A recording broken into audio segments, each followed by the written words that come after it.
TOEFL speaking is the easiest part for TOEFL. I know, it has only 4 tasks when you speak to the computer. Nothing hard, right? Of course not. I'm just kidding. TOEFL speaking is not that simple, especially for us non-native speakers, because we don't have somebody to speak with. Anyway, I've prepared for you a full TOEFL speaking test in this video. Oh, before I forget, I prepared the best templates to use for you because I took all the professionals courses. I watched all videos on YouTube related to speaking practice, and this is the best templates to use for all TOEFL tests. It's completely free. It will be in the description. Good job.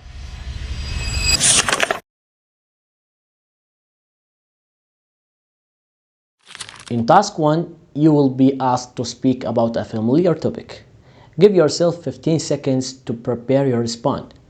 Then, record yourself speaking for 45 seconds. Talk about an interesting book you have read. Explain why you thought the book was interesting. Give specific details and examples to explain your answer.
You will now read a short passage and listen to a conversation on the same topic.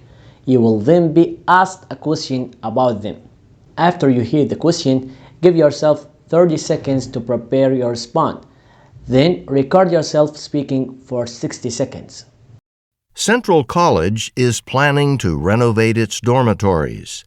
Read the article in the college newspaper about the plan.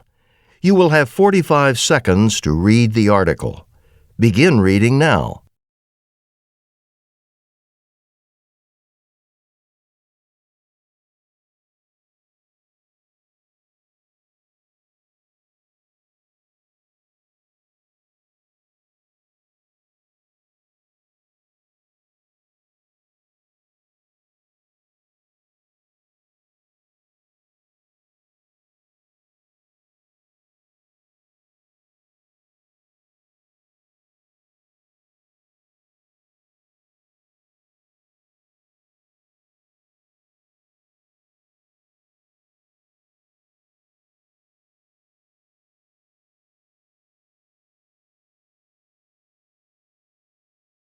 Now listen to 2 students discussing the college's plan. The college is making a mistake with this new plan. What do you mean? I think it'll really help accomplish the college's goals. Don't be so sure. All that construction for 2 years, it's going to create a lot of noise. Well, you mean in the beginning, for students still living in the dorms? Yeah, students who are trying to sleep or do work are constantly going to be disturbed. So people will try to get as far away as possible, probably by moving off campus. So they'll lose even more people. Huh, I hadn't thought of that. But still, once all the construction's over, more people will probably want to live in the dorms, right? I mean, the living conditions will be so much better. If they can afford to. Do you know how the college is planning on paying for this plan? By raising the cost of campus housing. Oh, I didn't realize that. Yeah, so if it's more expensive, why would people want to move back into the dorms if they can rent an apartment for less money? The woman expresses her opinion about the college's plan. State her opinion and explain the reasons she gives for holding that opinion.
You will now read a short passage and listen to a lecture on the same topic. You will then be asked a question about them. After you hear the question, give yourself 30 seconds to prepare your response. Then record yourself speaking for 60 seconds. Now read a passage about outsider art from a modern art textbook. You will have 45 seconds to read the passage. Begin reading now.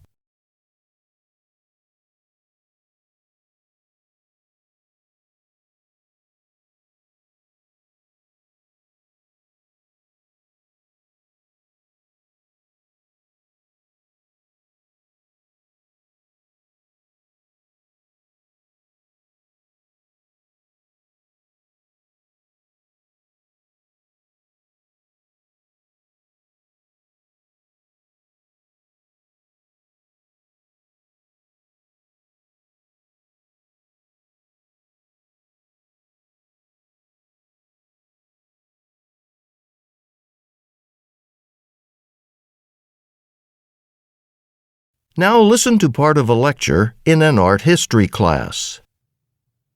All right, so let's consider the work of the outsider artist Henry Darger. Darger lived by himself in a tiny apartment in Chicago in the 1900s. He had no friends and spent all his spare time there alone, creating hundreds of paintings and drawings. He had never formally studied art and kept his work completely private, so no one ever saw it or responded to it during his lifetime. And so when you see Darger's work, you notice how unique it is. It doesn't remind you of anything you've ever seen before. It's very much his own. For example, one piece, it's a watercolor painting. In this piece, he illustrates a story about the adventures of 7 children. But see, Darger had a really hard time drawing human figures, yet he managed to come up with his own rather unique solution for the problem. He simply cut out pictures of children from newspapers and magazines and pasted them into his own painted illustration of trees, flowers, and grass. The results look a little strange. Darger's picture looks more cluttered, more crowded with details than the pictures of other artists because its entire surface is painted and there are no spaces left empty. It's also a lot longer than the pictures of most other artists, about 9 feet long. Explain why Henry Darger is considered an outsider artist.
You will now listen to part of a lecture. You will then be asked a question about it. After you hear the question, give yourself 20 seconds to prepare your response. Then record yourself speaking for 60 seconds. Listen to part of a lecture in an interior design class. So we're talking about interior design, specifically the basic principles typically used in home and office decoration in the United States. Effective designs create a delicate balance between two things. You need unity and you also need contrast, which is essentially a break in unity. Now, this might seem a little contradictory, but let me explain why we need both of these for an effective design. So, for the first principle, we need unity in our design. Think of it as consistency. Well, an easy and very effective way to do this is by bringing together similar elements. A common example is by matching colors. You pick a color and use it for different parts of the room. Say you pick green, and then use a light shade of green for the walls and maybe a somewhat darker shade for the fabric on the sofa, and finally complement that with a matching green in the rug. When elements match, the room is unified and gives its residents a sense of order and comfort. Okay, but there is such a thing as too much unity. Remember, you need a balance of unity and contrast. If all you do is focus on unity, the result will be a boring room. So what do? Well, you apply the second basic principle of design, which is contrast. Contrast serves to disrupt or break up the unity in places, but in a careful, intentional way. Well, let's continue using color as an example. To create contrast, color contrast, you need to abruptly change your color scheme once in a while. Let's see. You could throw bright red cushions on your dark green sofa, for example. Contrast makes things stand out. The green will look even greener next to the red. So now your room is more interesting, not completely the same. But watch out. Too much contrast is also dangerous, just like too much sameness is. Too much contrast will make the room feel busy, chaotic. Using the points and examples from the lecture, explain what unity and contrast are and how they make interior design more effective.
Good job, family.